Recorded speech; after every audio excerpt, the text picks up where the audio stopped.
Hello everyone, I'm Dr. Rudra from CSD Siddhi Degree College, and today we are going to talk about, you can see on the screen, ఇది ఒక అవగాహన సదస్సు నూతన విద్యా విధానం. One sec, you can see me there.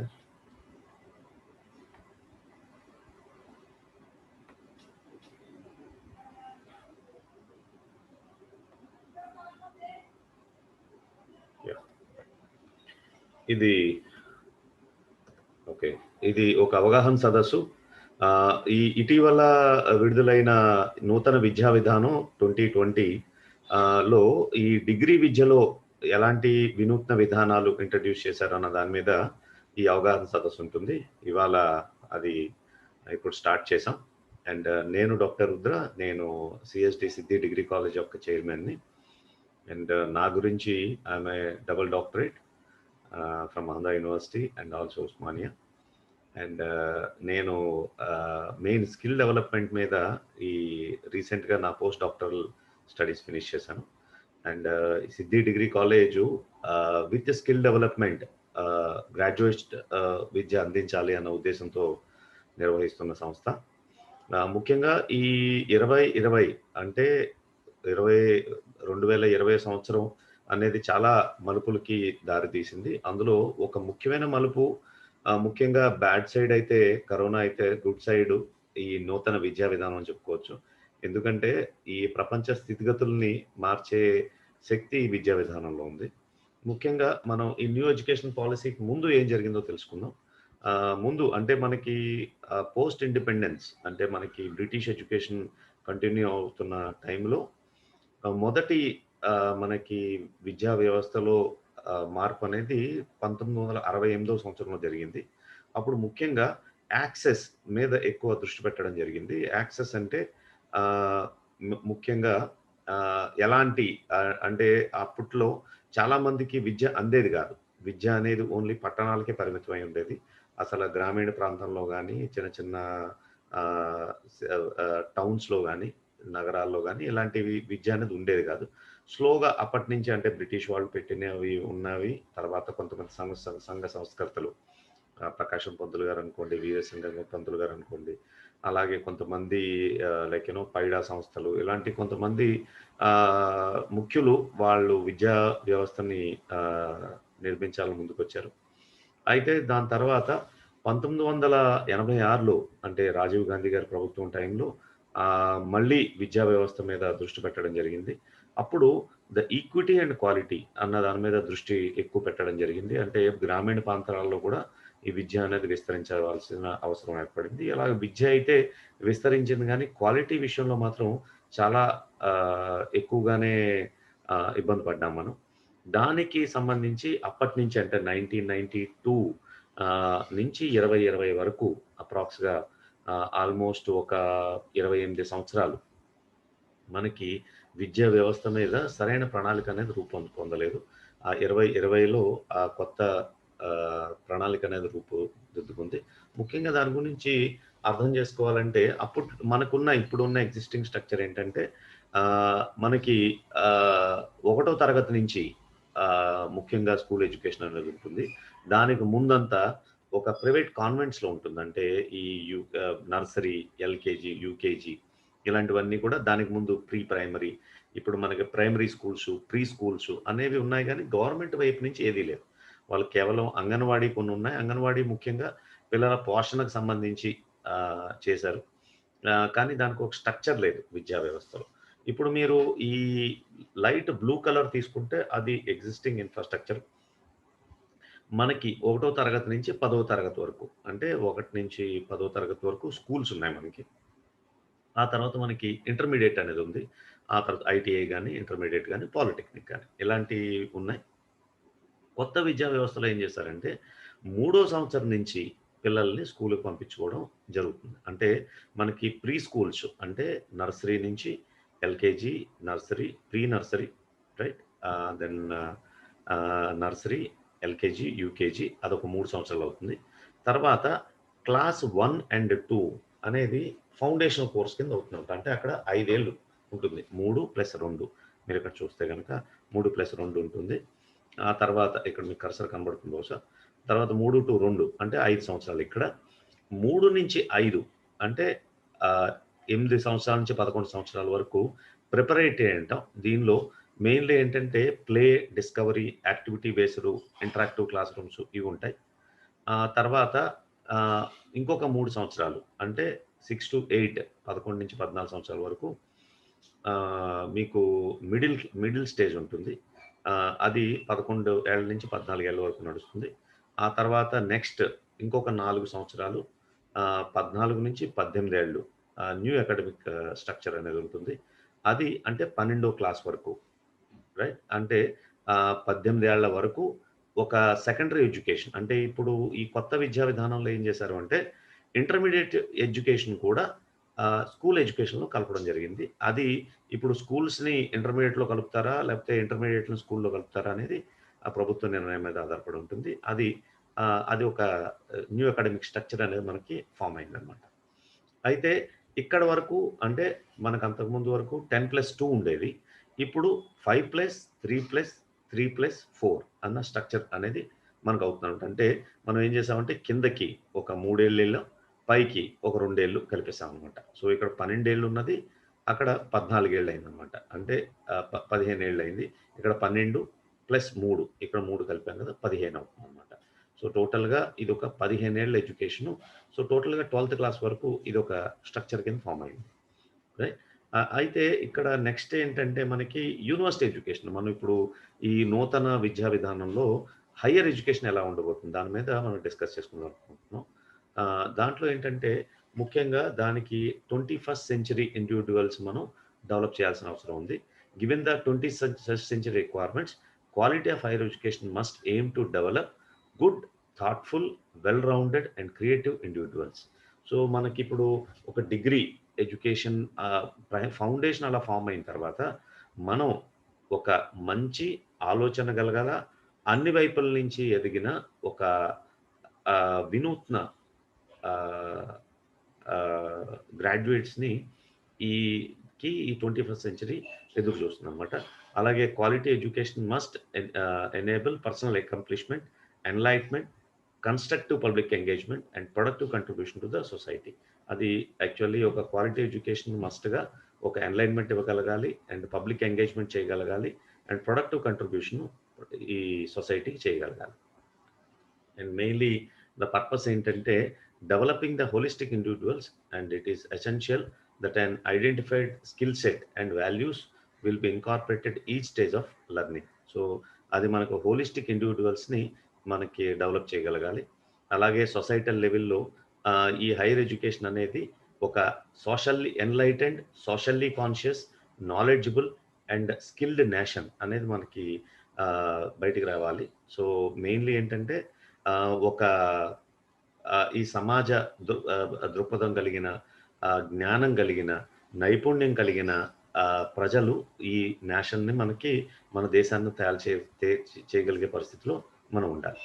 అయితే ముఖ్యంగా మనకున్న ప్రాబ్లమ్స్ ఏంటి? చాలా వరకు మన ఎడ్యుకేషన్ సిస్టమ్ చాలా ప్రాబ్లమ్స్ అనేది మనకు ఫేస్ చేస్తుంది. అందులో ముఖ్యంగా ఏంటంటే, మనది హైర్ ఎడ్యుకేషనల్ సిస్టము చాలా ఫ్రాగ్మెంటెడ్‌గా ఉంది. అంటే ప్రతి స్టేట్‌లోనూ డిఫరెంట్ సిస్టమ్స్ అవన్నీ ఉన్నాయి. మనకు యూనిఫార్మ్ సిస్టమ్ లేదు. అలాగే కాగ్నిటివ్ స్కిల్స్ మీద, లెర్నింగ్ అవుట్‌కమ్స్ మీదగా పెద్ద దృష్టి పెట్టట్లేదు. అంటే వాళ్ళని మానసికంగా ఎలాగా ఆహ్, ఎదుగుదలకు తోడ్పడాలి. అలాగే ఒకసారి నేర్చుకున్న తర్వాత, ఆ నేర్చుకున్నది ఎలా వస్తుందన్న దాన్ని ఫైనల్ టెస్టింగ్ అనేది మనకు మిస్ అవుతుంది. అలాగే ఒక rigid separation of the disciplines with early specialisation and streaming of the students into narrow area of study. అదే ముందే మనకి ఈ డిసిప్లిన్స్ అనేది విభజించి కామన్‌గా అందరూ అన్నీ నేర్చుకునే విధానం అనేది మనకి తగ్గించేసేసి, తర్వాత స్టూడెంట్స్‌ని ఒక రంగంలోకెళ్తుంటే ఆ రంగంలోనే అతను చూసుకోవాల్సిన అవసరం అనేది ఎక్కువ పడుతుందనమాట. సో, ఇది మనకి ఇలాగా ఇబ్బందవుతుంది. అలాగే limited access particularly to the socially, economically disadvantaged areas with few higher educational societies in the local languages. అలాగే ఈ సోషల్లీ ఎకనామిక్ డిసడ్వాంటేజ్డ్ కొన్ని ఏరియాస్ ఉన్నాయి మనకి. వాటిలో కూడా చాలా ఇబ్బంది మనకు గురవుతున్నాం. అలాగే limited teacher and institutional autonomy. అలాగే మనకి టీచర్స్ గాని, ఇన్‌స్టిట్యూషనల్ అటానమీ గాని చాలా తక్కువుంది. టీచర్స్‌కి ప్రాపర్‌గా కేర్ లేదు. అలాగే ఇన్‌స్టిట్యూషన్ ఏదైనా డెసిషన్ తీసుకోవాలి అంటే, అది తీసుకోలేని పరిస్థితుల్లో మన ప్రస్తుతం ఉన్న యంత్రాంగం ఉంది. అలాగే lesser emphasis on the research and most universities and colleges. అంటే యూనివర్సిటీల్లో కేవలం చదువు చెప్పడానికే ఉంది గానీ, ఒక ఈ మన రిసర్చ్ మీద అంటే శోధన మీద కొంచెం తక్కువ ఎంఫసిస్ ఉంది. అలాగే sub optimal governance and the leadership in the higher education institutions. ఈ ఈ హైర్ ఎడ్యుకేషన్ ఇన్‌స్టిట్యూషన్‌లో కూడాను అంత అంత ఇది ఉండట్లేదు. ఇన్ ద సెన్స్ ఒక లీడర్‌షిప్ అయితే ప్రాపర్‌గా ఉండట్లేదు. అలాగే ఇన్‌ఎఫెక్టివ్ రెగ్యులేటరీ సిస్టమ్ అనేది కూడా మనకంత ఎఫెక్టివ్‌గా ఉండట్లేదు. ఇది మనకు కొంచెం మనకి ఉన్న చిన్న చిన్న ఇబ్బందులు. అలాగే large affiliating universities resulting in the low standards of the undergraduate education. అలాగే ఈ యూనివర్సిటీస్ ఏదైతే ఉన్నాయో అవన్నీ యాక్చువల్లీ పెద్ద పెద్ద యూనివర్సిటీస్ అయిపోవడం వల్ల ఏమవుతుందంటే, ఈ అండర్ గ్రాడ్యుయేట్ ఎడ్యుకేషన్ మీద ఎక్కువగా ఫోకస్ పెట్టలేకపోతున్నాయి. ఇది మనకి ఈ కొత్త విద్యా విధానంలో కొన్ని ప్రాబ్లమ్స్‌ని అడ్రెస్ చేయడం జరిగింది. ముఖ్యంగా institutional restructuring and consolidation. The main thrust of this policy regarding the higher education is to is to end the fragmentation of higher education system by transforming higher educational institution into large multidisciplinary universities, colleges, and higher education institution clusters, knowledge hubs, and each one have to aim 3,000 or more students. So ఈ policy యొక్క ముఖ్య ఉద్దేశ్యం ఏంటంటే, ఇలాగా రకరకాల విభజనతో ఉన్న ఈ ఎడ్యుకేషన్ సిస్టమ్‌ని ఒక పెద్ద మల్టీ డిసిప్లినరీ యూనివర్సిటీస్ అంటే అన్ని రకాల కళలు కలిగిన ఒక, ఒక సంస్థలాగా తయారు చేయాలని, అలాగే వాటికి సంబంధించిన నాలెడ్జ్ హబ్స్‌లా తయారు చేయాలని, అలాగే మినిమమ్ ఒక్కొక్క కాలేజ్‌లోనూ మనకొక 3000 మంది స్టూడెంట్స్ మినిమమ్ ఉండేలాగా మనం ప్రయత్నించగలిగితే, ఇది మనం సాధించగలుగుతాం. అలాగే multi university disciplinary studies. So, moving the large multidisciplinary universities into higher educational institutions and ఈ క్లస్టర్స్‌ని మనం హైయెస్ట్ రికమెండేషన్‌తో చేయగలిగితే, ఇది మనం హైర్ ఎడ్యుకేషన్ సిస్టమ్ అనేది మనం అచీవ్ చేయగలుగుతాం. అలాగే ఇప్పుడు ప్రస్తుతం ఉన్న మన సిస్టమ్‌లో సీబీసీఎస్ అని ఉంది. సీబీసీఎస్ అంటే choice based credit system. Choice based credit system అంటే ఒక విద్యార్థి తను ఏదైనా ఒక ఒక విద్యని అభ్యసించి ఆ విద్యలో అతనికి గాని ఒక క్రెడిట్ వస్తే అన్ని క్రెడిట్స్ గాని సంపాదిస్తే అతను గ్రాడ్యుయేట్ కింద డిక్లేర్ చేసే అవకాశం ఉంటుంది. ఇది ఇది ఇన్‌ఫాక్ట్ ఒక higher educational institution something like Harvard University గాని, ఆక్స్‌ఫర్డ్ యూనివర్సిటీలో గాని ఇలాంటి మల్టీ డిసిప్లినరీ యూనివర్సిటీస్ ఉంటాయి. అంటే ఏ స్టూడెంట్ అయినా ఏదైనా చదువుకోవచ్చు. ఇండియాలో కూడా చాలా ఇన్‌స్టిట్యూషన్స్ లైక్ ఐఐటీస్ గాని, బిట్స్ పిలాని గాని ఒక అటెండెన్స్ సిస్టమ్ అనేది అబాలిష్ చేసి వాళ్ళ క్యాంపస్‌లో ఒక స్టూడెంట్ అతనికి నచ్చిన కోర్స్ ఏదైనా నేర్చుకోవచ్చు అన్న ఒక ఫ్రీడమ్‌ని వాళ్ళు ఇంట్రొడ్యూస్ చేశారు. అందువలన స్టూడెంట్ ఏ క్లాస్‌లోకెళ్ళాలని కూర్చోవచ్చు. అతను ఏ క్లాస్‌లో అయినా అక్కడ అటెండెన్స్ ఇవ్వచ్చు. దానికి సంబంధించిన ఎగ్జామ్ రాయొచ్చు. ఆ ఎగ్జామ్ రాస్తే అతనికొచ్చిన క్రెడిట్స్‌ని బట్టి అతనికి గ్రాడ్యుయేషన్ అనేది అవార్డ్ చేయడం జరుగుతుందనమాట.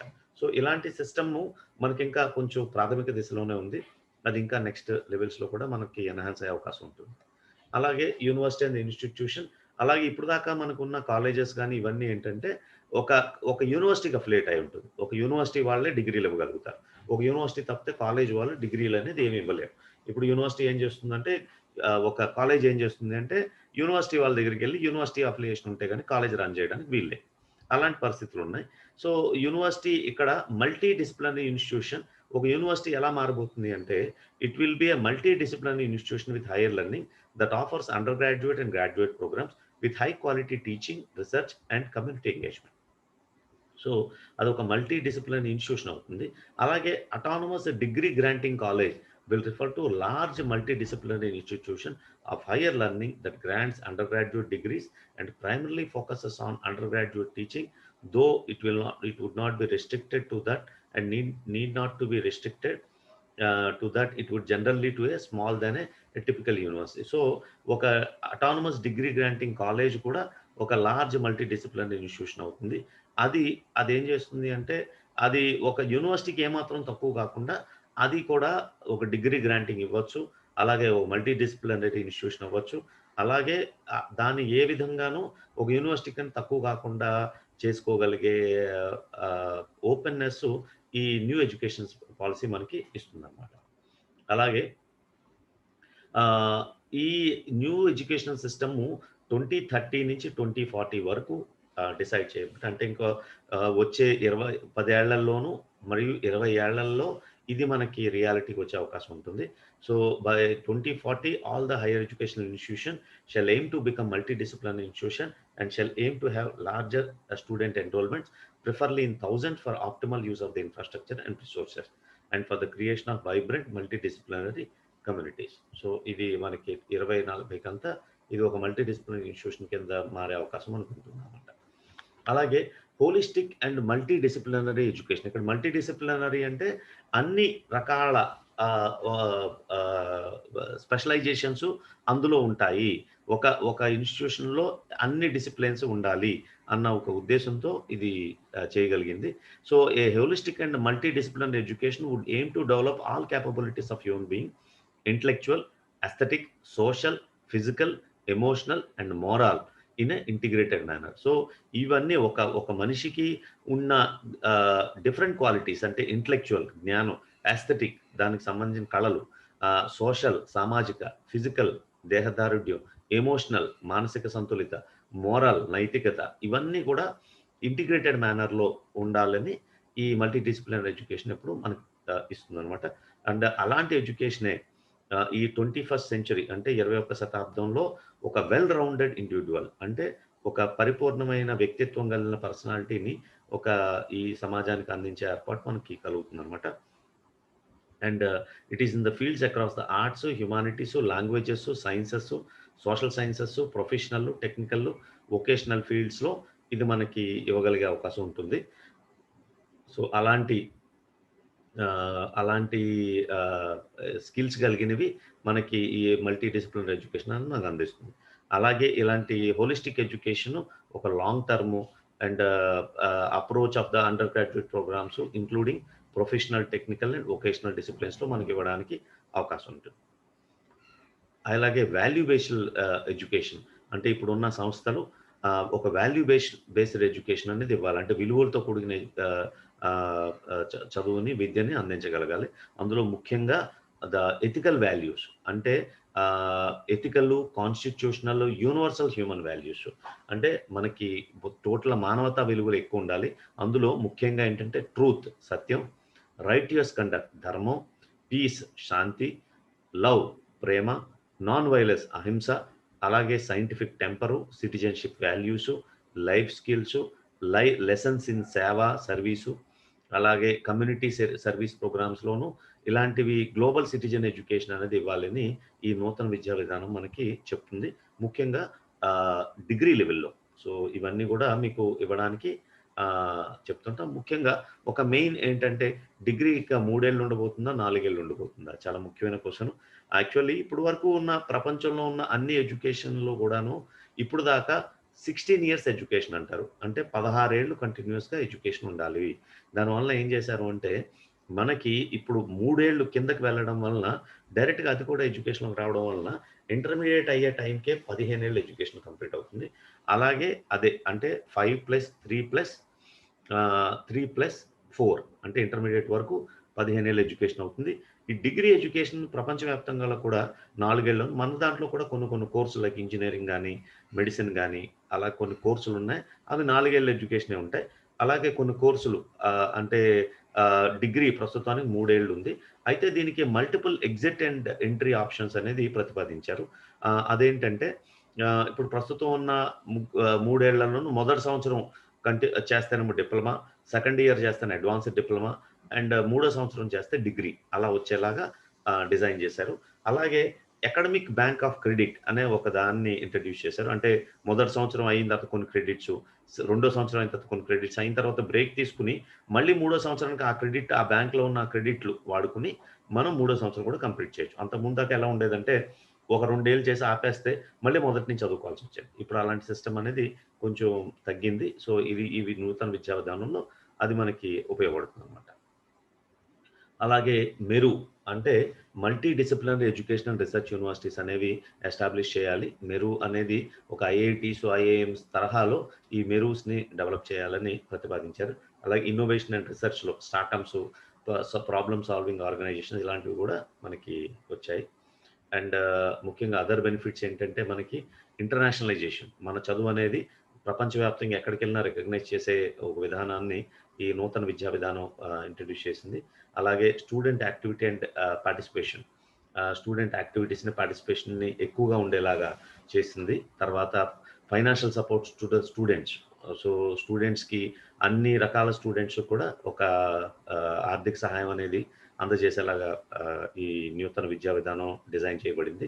అలాగే motivated, energised and capable faculty అనేది మనకి ఉన్నారు. అలాగే equality and inclusion in the higher education is also taken care. అంటే ప్రతి ఒక్కళ్ళని అంటే దివ్యాంగుల్ని లేకపోతే ఇతర జెండర్ స్పెషలైజేషన్ లేకుండా అంటే ఇంక్లూడింగ్ మేలు, ఫీమేలు అలా కాకుండా న్యూట్రల్ జెండర్ అలాంటి వాళ్ళని కూడా మనం ఇంక్లూడ్ చేసుకొని అందరితో కలిపి ఈ నూతన విద్యా విధానం ఉంటుంది. అలాగే ఈ కమర్షియలైజేషన్ అండ్ ఎడ్యుకేషన్ కూడా ఆపడానికి చాలా వ్యవస్థలనేవి ఫార్మ్ అయినాయి. ముఖ్యంగా ఇప్పుడు దాకా మన విద్యా విధానాన్ని యూజీసీ అంటే యూనివర్సిటీ గ్రాంట్ కమిషన్ అనేది ఒకటి కంట్రోల్ చేస్తుంది. ఇప్పుడు దాని పేరు మార్చి దాంట్లో చాలా కౌన్సిల్స్ ఉన్నాయి. కౌన్సిల్స్ అంటే ఏఐసిటి అని, all India council for technical education, bar council of India, pharmacy council of India, national teachers council of India అలా మొత్తం 11, 13 టు 14 డిఫరెంట్ కౌన్సిల్స్ ఉన్నాయి. అవి ఇండిపెండెంట్‌గా అవన్నీ కూడా హైయర్ ఎడ్యుకేషన్ కమిషన్ ఆఫ్ ఇండియాలోకొచ్చేలాగా ప్లాన్ చేశారు. దాని కింద national higher education regulatory council NHERC దాన్ని కూడా మనకి ప్రతిపాదించారు. దాని కింద నేషనల్ అక్రిడిటేషన్ కౌన్సిల్ అంటే ఇప్పుడు దాకా నాక్ అంటున్నాం. నేషనల్ అసెస్మెంట్ అండ్ అక్రిడిటేషన్ కౌన్సిల్‌ని ఎన్ఏసీ కింద మారబోయేలా ఉంది. అలాగే హైయర్ ఎడ్యుకేషన్ గ్రాంట్ కౌన్సిల్ అంటే ఒక 3 కింద మారినాయి. ఈ గ్రాంట్స్ ఇచ్చేదాన్ని గ్రాంట్స్ కౌన్సిల్ అన్నారు. అలాగే జనరల్ ఎడ్యుకేషన్ కౌన్సిల్ కూడా ఒకటి ఫార్మ్ అయింది. అలాగే ఈ హైయర్ ఎడ్యుకేషన్ రెగ్యులేటరీ కౌన్సిల్ ఎన్‌హెచ్‌ఈఆర్‌సీ పైన చెప్పుకున్నాం. దానికి తగ్గట్టుగా అది కూడా ఏర్పడిందనమాట. ఇది ముఖ్యంగా రిసర్చ్ మీద కూడా ఎక్కువ దృష్టి పెడుతుంది. సో, ఇది ఒక మనకి ముఖ్యంగా ఆహ్, ఆహ్, ఇది నూతన విద్యా విధానం 2021 ముఖ్యాంశాలు. ముఖ్యంగా ఇక్కడ సెంటర్ ఫర్ స్కిల్ డెవలప్‌మెంట్ గురించి చెప్పుకోవాలి. సెంటర్ ఫర్ స్కిల్ డెవలప్‌మెంట్ అనేది రాజమండ్రిలో గ్రాడ్యుయేట్స్‌తో స్కిల్ డెవలప్‌మెంట్ చేయడానికి ప్రతిపాదించిన సంస్థ. ముఖ్యంగా ఇది ఈ సీఎస్‌డి అంటాం. అంటే సెంటర్ ఫర్ స్కిల్ డెవలప్‌మెంట్. ఈ ప్రొఫెషనల్స్‌ని ఒక ఎథికల్ డెవలప్‌మెంట్‌తోను, ఒక పబ్లిక్ పర్పస్ కోసం డిసిప్లిన్‌తో ఎడ్యుకేషన్ ఫర్ ద ప్రాక్టీస్ అన్న ఒక ముఖ్య నినాదాలతో ఈ సెంటర్ ఫర్ స్కిల్ డెవలప్‌మెంట్ అనేది స్థాపించబడింది. అది ముఖ్యంగా ఏం చేస్తుంది అంటే, ఒక గ్రాడ్యుయేట్స్ అంటే డిగ్రీలో చదివే వాళ్ళకి కొన్ని అట్రిబ్యూట్స్ ఉండాలి. దాన్ని గ్రాడ్యుయేట్ అట్రిబ్యూట్స్ అంటామనమాట. అవి ఒక నాలెడ్జ్ బేసు, ఒక problem analysis, investigation, design and use of tools, individual team work, communication skills ఇలాంటి ఒక టోటల్ 12 క్వాలిటీస్ ఉన్నాయి. అందులో మొదటి 7 ఇవి. ఆ తర్వాత next professionalism, impact on the society and environment ఉండాలి. అలాగే ఈక్విటీ, ఎథిక్స్ అండ్ ఈక్విటీ అంటే 21వ శతాబ్దం ఒక నైపుణ్యాలని ఆహ్, మొత్తం కలిపి ఈ సెంటర్ ఫర్ స్కిల్ డెవలప్‌మెంట్ అనేది స్థాపించడం జరిగింది. అండ్ అది ఒక లైఫ్ లాంగ్ లెర్నింగ్ ఇవ్వడానికి కూడా ఉపయోగపడుతుందనమాట. అలాగే ఈ సీఎస్‌డి సిద్ధి డిగ్రీ కాలేజ్ అంటే మనకి రాజమండ్రి దగ్గర ఉంది.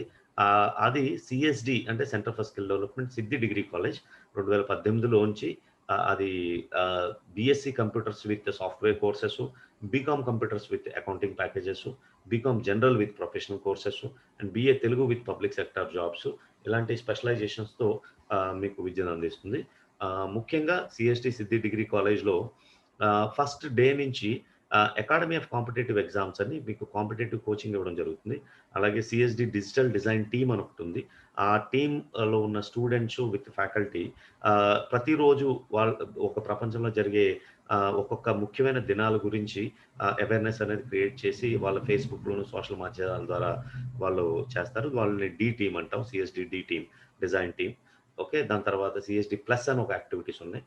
సీఎస్‌డి ప్లస్‌లో 2 కౌన్సెలింగ్ సర్వీసెస్ ఉన్నాయి. దానికి ముఖ్యంగా శ్రీ సాయిరాం పాటే గారు పాటే గారు హెడ్ చేస్తుంటారు. దానికి డీన్‌గా డాక్టర్ పవన మేడం ఉన్నారు. అలాగే సిఎస్డి సిద్ధి డిగ్రీ కాలేజ్ ప్రిన్సిపల్‌గా doctor Shri professor DVS Srinivasudu గారున్నారు. అలాగే కరస్పాండెంట్ కింద శ్యామ్ సుందర్ గారున్నారు. వీటిలన్నిటికీ యాక్చువల్లీ ద ఫౌండర్ చైర్మన్ ఉన్నారు ప్రవీణ్ గారు. సో, అందరూ ఒక కమిటెడ్ టీమ్‌తో ఈ విద్యా సంస్థను ముందుకు తీసుకెళ్తున్నారు. అలాగే సిఎస్డిలో జిరియాట్రిక్ సర్వీసెస్‌ని కూడా చేస్తున్నారు. అంటే ఓల్డ్ ఏజ్ హోము, వాళ్ళకొచ్చే సమస్యలు వాటి మీద కూడా రిసర్చ్ జరుగుతుంది. అలాగే సిఎస్డి స్టార్ టీమ్ అని కూడా కొత్తగా ఫార్మ్ అయింది. దాన్ని శ్యామ్ సుందర్ గారు హెడ్ చేస్తున్నారు. మా కరెస్పాండెంట్. అలాగే దానికి ఆర్గానిక్ ఫార్మింగ్‌లో ఎలాంటి చేయాలి, అగ్రికల్చరల్‌లో ఎలాంటి మెళకువలు తీసుకురావాలన్న దాని మీద కూడా రిసర్చ్ జరుగుతుంది. అలాగే సిఎస్డి హెచ్ఆర్ సర్వీసెస్ కూడా ఉన్నాయి. అంటే మా దగ్గర పాస్ అయిన స్టూడెంట్స్ ప్రతి ఒక్కళ్ళకి జాబులు రావాలి. అలాగే వాళ్ళు చదువుతున్నప్పుడు ఏదైనా పార్ట్ టైమ్ జాబ్స్ చేయడానికి, దాంట్లో స్కిల్ డెవలప్ చేయడానికి హెచ్ఆర్ టీమ్ కూడా is in place. So, this is about the CSD Siddhi degree college. So, more details మీరు మా రైల్వే స్టేషన్ బ్యాక్స్ ఉన్న సిఎస్డి సిద్ధి డిగ్రీ కాలేజ్‌కొచ్చి తెలుసుకోవచ్చు. Thank you. బహుశా ఈ నూతన విద్యా విధానం గురించి, అలాగే CSD Siddhi degree college offer చేస్తున్న వాటి గురించి విన్నందుకు మీకందరికీ ధన్యవాదాలు. మీరేదైనా క్వెషన్‌లుంటే మీరు స్వయంగా మా డిగ్రీ కాలేజ్‌కొచ్చి మీ సందేహాలు నివృత్తి చేసుకోవచ్చు. ధన్యవాదాలు.